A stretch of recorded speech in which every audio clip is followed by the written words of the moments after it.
Kaya yung iba nga po, mas pinipili nila na hindi katrabaho kapwa nila Pinoy. Bakit? Kasi pag kapwa Pinoy, pag nakasamaan mo ng loob, hindi maganda. May kakilala po akong ganyan, ano? Dating mag best friend, ngayon mortal enemy na. Ngayon meron lang kayong hindi pagkakaunawaan na minsan, tapos hindi na kayo mag-iimikan. Aabot yun ng taon minsan. Baka umabot pa ng talagang lifetime. Yung iba, sasabihin nila, magpapantayan pa ako, hindi ko kakausapin yan. Pinoy ako!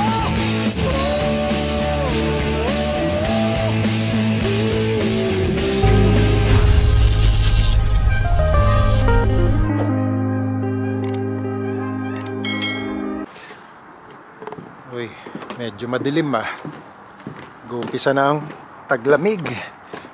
So alis lang ako ngayon at pupunta ako sa voting precinct kasi ngayon ay municipal election.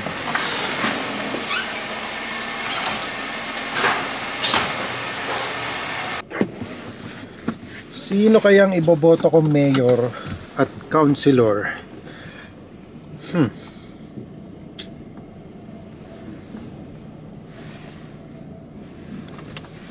Pero dun po sa mga kaibigan natin at kababayan natin na tumatakbo bilang councilors kay Consimani, Kuya Nicky Gokwan, Giselle General, at dun sa tumatakbo sa Catholic School Board Trustee na si Birchman Parcon, good luck po sa inyong lahat. Sana po ay ma-represent nyo ang ating Filipino community dito po sa Edmonton.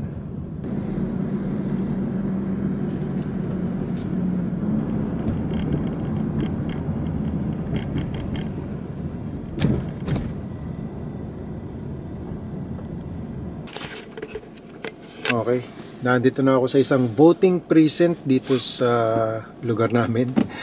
Hindi siguro pwede ang camera doon, kaya kwentuhan ko na lang kayo kung ano nangyari.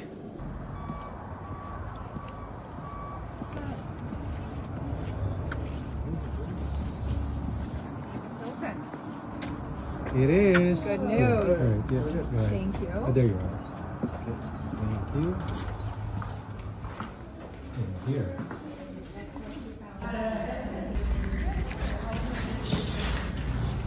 Okay. Tapos na tayong bumoto.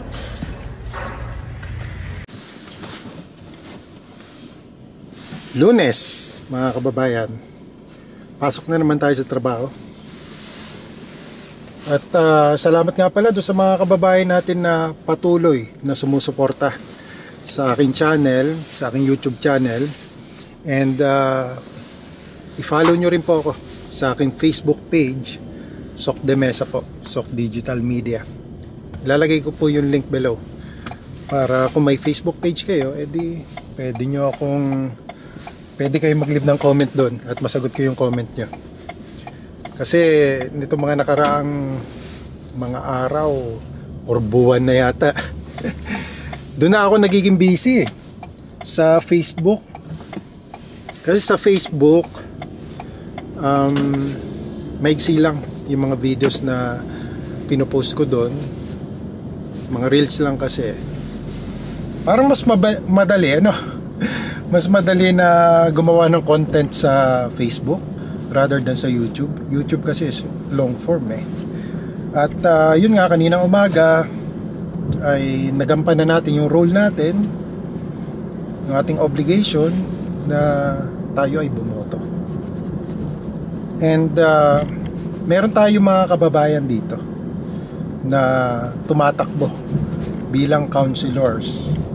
Yan ay kung siguro napanood nyo doon sa mga nakaraang kong video, sina Kuya Manny Bautista, si Kuya Nicky Gokwan, Giselle General, at saka si Birchman Parcon. Si Kuya Birchman naman tumatakbo yung Catholic School Board Trustee. So yan po yung ilan sa mga kakilala natin. At sa iba't ibang panig pa ng Canada, kung may Filipino po na tumatakbo, sana po isuportahan natin, mga kababayan. Dapat po kasi tayo bilang mga Filipino, nagtutulungan po tayo. Nagtutulungan tayo na iangat ang bawat kapwa natin na Filipino. Kasi sino pa po ba ang magtutulungan, mga kababayan, kundi tayo-tayo rin lang naman.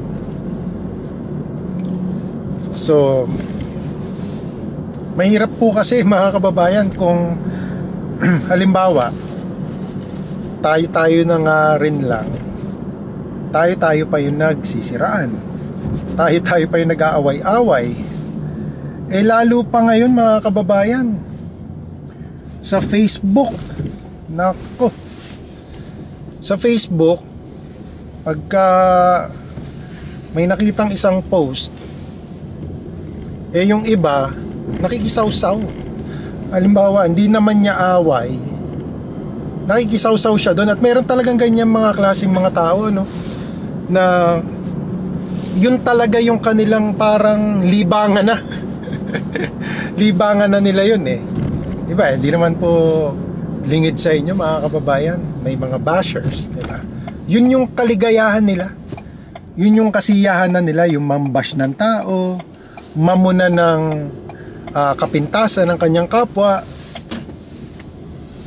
Yung iba kasi hindi ko alam kung may iba silang trabaho kundi kundi ang yun na yung kanila talagang yung kaligayahan na nila, na makisawsaw sa mga away nang hindi naman away. Kahit halimbawa mga artista, hindi naman nila kakilala yung artistang yon, kung mag-comment sila kung ano na lang, di ba? Parang kilalang kilala nila yung tao,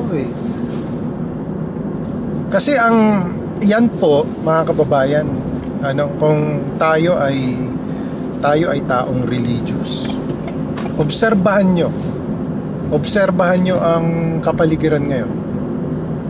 Anong hinihikayat ngayon ng social media? Parang nanghihila ng mga galit ng tao, no? So yung iba nagpo-post ng ikagagalit talaga ng ibang tao para una maging viral sila.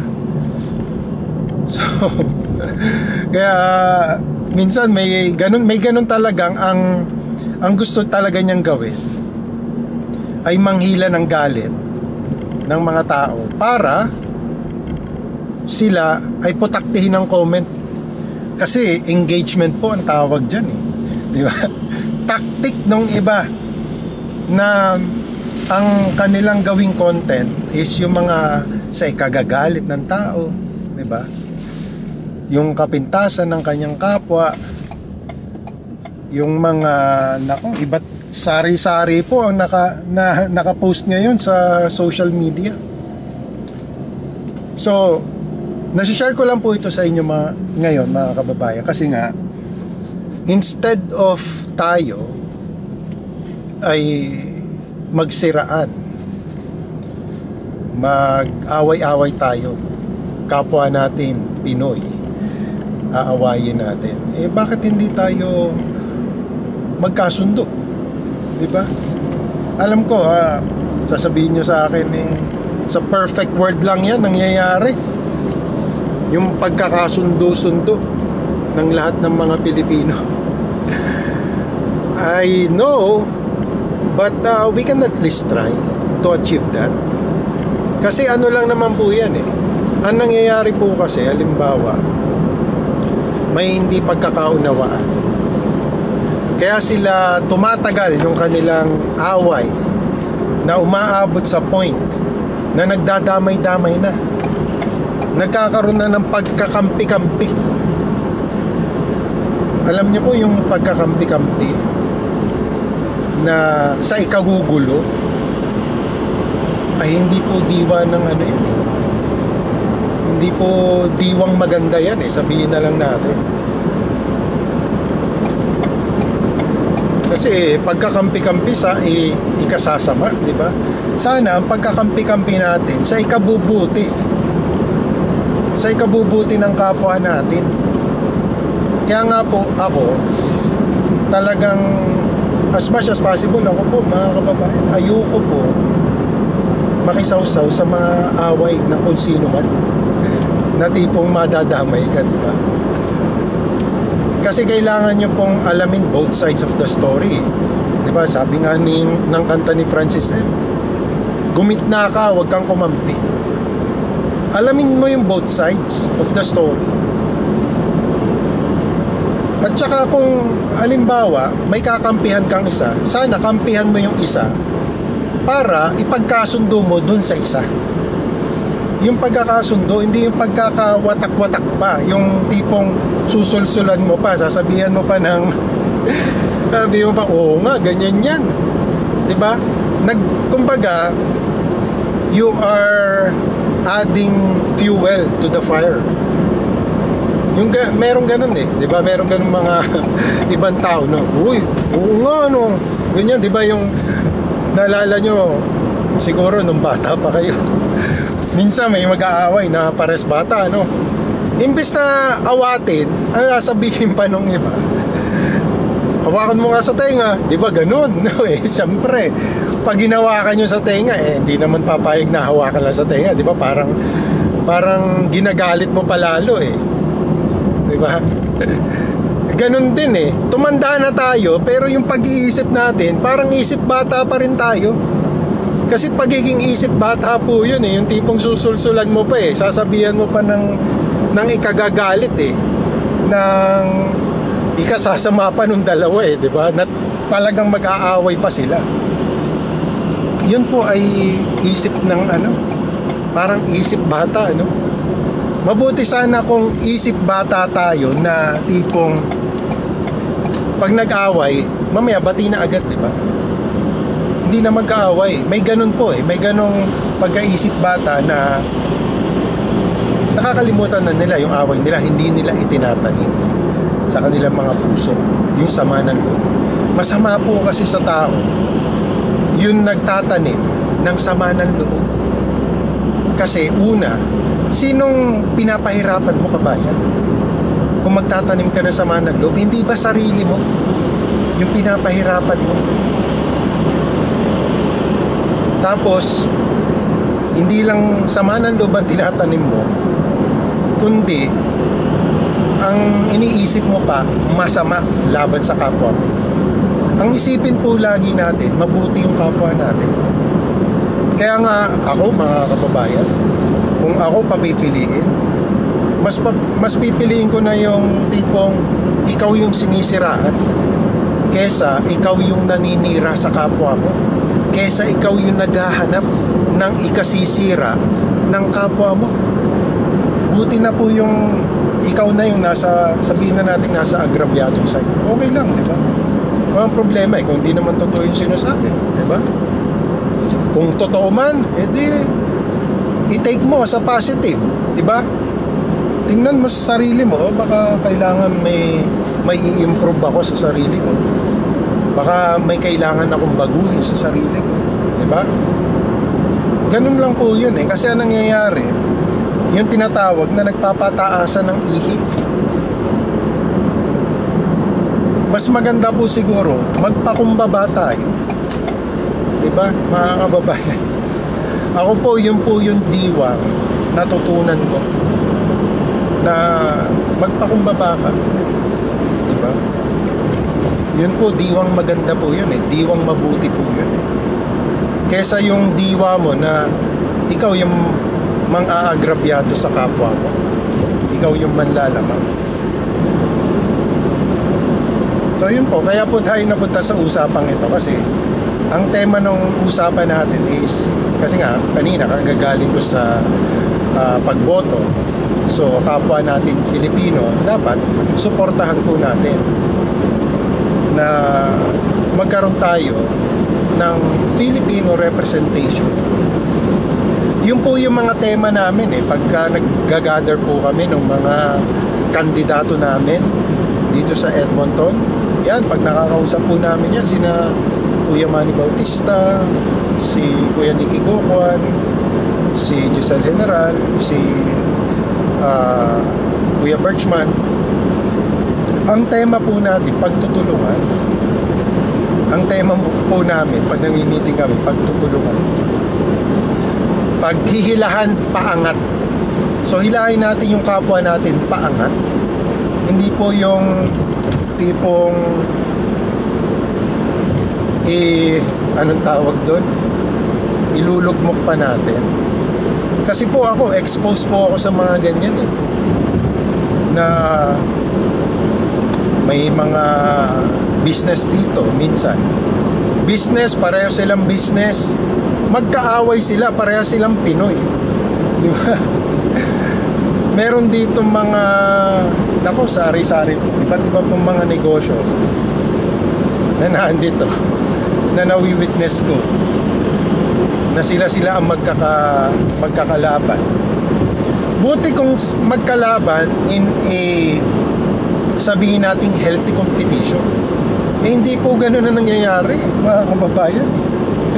Hindi po healthy. Hindi rin po healthy yung pananalita. Minsan hindi rin healthy yung pagpo-post sa social media, na tipong talagang aabot to sa point na magdedemandahan. Hindi po maganda yun, mga kababayan. Isipin nyo na lang, halimbawa lang nangyari, Pinoy, idinimanda kapwa Pinoy. Tapos nagkataon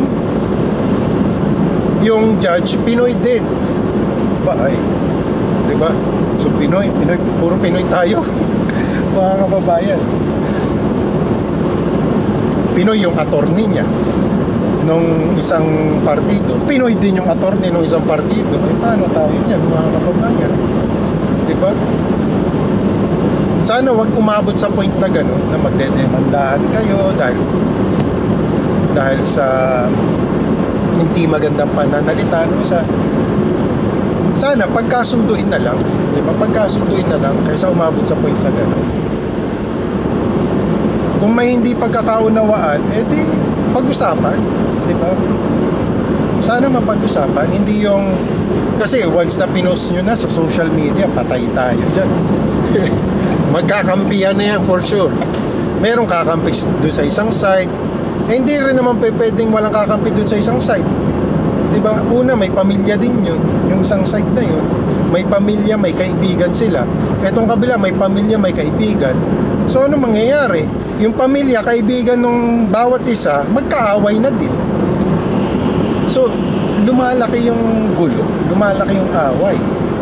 Tapos ipopost pa sa social media. Pag post mo sa social media, patay tayo dyan. Eh kung yung kaibigan or circle of friends ng isa, 100, di 100 na yung galit doon sa isa. Ganon din yung kabila. Wala, alangan naman walang kaibigan yung kabila. Kung may 100 din siya, di 100 silang napo. Hindi na po maganda, di ba, mga kababayan? Kaya i-promote po natin yung hindi yung harm relationship, kundi harmonious relationship natin sa ating kapwa. At hindi lang po yan sa negosyo, mga kababayan. Maobserbahan nyo din. Minsan kasamahan mo sa trabaho dito po sa Canada, hindi naman po iba ang Canada sa ibang bansa Kaya yung iba nga po, mas pinipili nila na hindi katrabaho kapwa nila Pinoy. Bakit? Kasi pag kapwa Pinoy, pag nakasamaan mo ng loob, hindi maganda. Ay, talaga namang minsan aabot na, halimbawa, may kakilala po akong ganyan, best friend sila. Best friend. Nagtutulungan sila noon. Ngayon, may hindi pagkakaunawaan. Ay, nag-umpisa na. Hindi na nag-usap ng isang araw. Umabot ng 1 linggo, 1 buwan. Lalo pang hindi naging maganda. Kasi nga, marami nang nadamay. So hanggang sa talagang dating mag-best friend, ngayon, mortal enemy na. Ganun po, mga kababayan. Alam ko meron kayong karanasan na ganyan, na dating best friend mo, ito best friend ko, kasama ko parati ito, nagtutulungan kami nito. Ngayon meron lang kayong hindi pagkakaunawaan na minsan, tapos hindi na kayo mag-iimikan. Aabot yun ng taon minsan.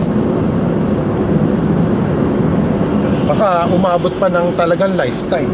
Yung iba, sasabihin nila, magpapantayan pa ako, hindi ko kakausapin yan. Grabe, no? Grabe. Para bang tipong feeling niya, siya yung may-ari ng kanyang buhay. Hindi po, mga kababayan, hindi po tayo may-ari ng buhay natin. Diba? Kaya hanggat maaari, hanggat may pagkakataon ka, kabayan, gumawa ka ng mabuti sa iyong kapwa. Hindi masama ang iyong gawin. Gumawa ka ng mabuti hanggat may pagkakataon ka. Kasi in the end, nako, mayroon tayong final destination, mga kababayan. Doon sa final destination natin, magkikita-kita pa tayo. Kung ikaw ay kinamatayan mo na meron kang sama ng loob sa kapwa mo, na meron kang kimkim na galit sa kapwa mo, na meron kang iniisip na masama sa kapwa mo, kinamatayan mo yun, kabayan, ay naku, mahirap yan. Diba? Mahirap yan. Yung hindi tayo nagpatawad, naku, mahirap yan, kabayan. Mabasa nyo po yun sa Biblia. Kung hindi ka nagpatawad, alam nyo po, hindi ka rin patatawarin. Sabihin mo sa sarili mo, wala akong kasalanan. Naku, sabi po sa Biblia niyan, kung sinasabi mo na wala kang kasalanan, sinungaling ka. Lahat ng tao po may kasalanan, or lahat ng tao nagkakasala. Ngayon, tayo ba, humingi ba tayo ng tawad sa Diyos nung tayo nagkasala? Kung yung kapwa mo, nakasama mo, nakikita mo, nahahawakan mo, hindi ka makahingi ng sorry, or hindi ka makapagpatawad sa kapwa mo, na nakikita mo yan, nahahawakan mo, ay naku, mga kababayan, yung Diyos na pinapanalanginan natin, una, hindi natin nakikita yan, diba? Kaya sana yung nakikita natin na kapwa natin, matuto tayo na kung nagkasala tayo, humingi tayo ng kapatawaran, diba? Or kung sila naman na nagkasala, patawarin naman natin sila, diba? Ganun po yun So hopefully I am making sense, mga kababayan, diba? Meron kayo napupulot doon sa mga sinasabi ko. Siguro naman wala naman pong masama doon sa sinasabi ko sa inyo, na una, magpatawaran tayo. Masama po ba yun? Na kung halimbawa mag-reflect tayo sa sarili natin, meron ba tayong nakasamaan ng loob, or meron ba tayong napasama ng loob? Baka it's about time, pag napanood mo ang video ito, lapitan mo siya, either patawarin mo siya, or kung ikaw ang nagkasala, humingi ka ng tawad sa kanya. Baka it's about time, kabayan, diba? Baka it's about time, pag napanood mo itong video ito, na bago ka mag-post ng isang post sa Facebook, ay pag-isipan mo mabuti, yung bang ipopost ko, sa ikabubuti ba ng kapwa ko, o sa ikasasama ng kapwa ko? Yung bang comment na sasabihin ko sa isang tao, sa ikabubuti ba niya o sa ikasasama niya? Ay kabayan, kung ang intent mo ay pasamain ang isang tao, mabuti kaya yun? Ay, tanungin natin ang konsensya natin, mga kababayan. At saka, kung galit tayo, dapat pag-isipan natin ng mabuti yung sasabihin natin sa kapwa natin, yung isusulat natin sa comment, Kasi alam nyo po, eto, totoo naman to eh. When the emotion is high, the logic is low. Mababa ang logic, walang masyadong pangunawa. Kung halimbawa galit ka, di mataas ang emotion mo, ay sigurado yung lalabas mo sa bibig mo ay ano kaya? Maganda kaya yung lalabas sa bibig mo? Di ba kung galit na galit ka? Pero kung ialis mo muna yung galit mo, pahupain mo muna yung galit mo, tsaka ka magsalita nang malumanay, eh sigurado yun mga kababayan, yung logic mo na andun. Kumbaga, it will make sense yung sasabihin. Kaya yung ano po, yung pabigla-bigla ng pagsasalita, pabigla-bigla ng desisyon, hindi po maganda yun. May hindi po magandang kinakahinatnan yun. Kaya ayun po mga kababayan, ako I'm just saying para magkaroon kayo ng konting reflection for today, na kung halimbawa nandito ka sa Canada, nasa ibang bansa ka man, nasa mahal nating bayan ka na Pilipinas, meron kang kasamahan na kapwa mo, sana pairali natin yung tayo ay magtulungan, imbis na Pilipino laban sa kapwa Pilipino mentality natin. Diba? Hindi po maganda na Pilipino kaaway mo, kapwa mo Pilipino. Hindi po maganda yun mga kababayan. Kaya nga po yung ibang mga lahi na kawork namin dito sa Canada, alam niyo po, pag halimbawa na hindi nyo nakaunawaan, nagkasamaan kayo ng loob, mamaya wala na po eh. Ganun po sila dito eh. Hindi po sila nagtatanim ng galit. Sana ganun tayo mga kababayan. Matuto tayong maging mapagpakumbaba ang loob.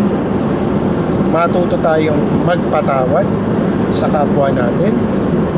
Matuto tayo na tulungan natin ang kapwa natin Pilipino sa ikauunlad at sa ikaangat, para sabay-sabay tayo mga kababayan na umangat sa buhay. Walang iwanan sana. Di ba nakikita mo yung isang kapwa mo nahihirapang umangat, tulungan mo na umangat. Imbis na nahihirapan na siya, pagtawanan mo pa. Di ba? Kung ang kapwa mo nadapa, imbis na pagtawanan mo, ay iangat mo kabayan. Nadapa siya eh. Di ba? Nadapa na nga yung tao, nasaktan na nga yung tao eh. Pagtatawanan mo pa siya. Di ba?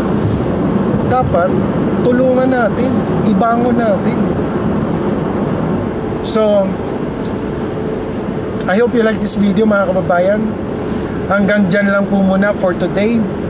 I will see you God willing on my next video. Samahan nawa kayong parati ng Panginoon sa inyong pang-araw-araw na buhay. At magandang araw po sa inyong lahat.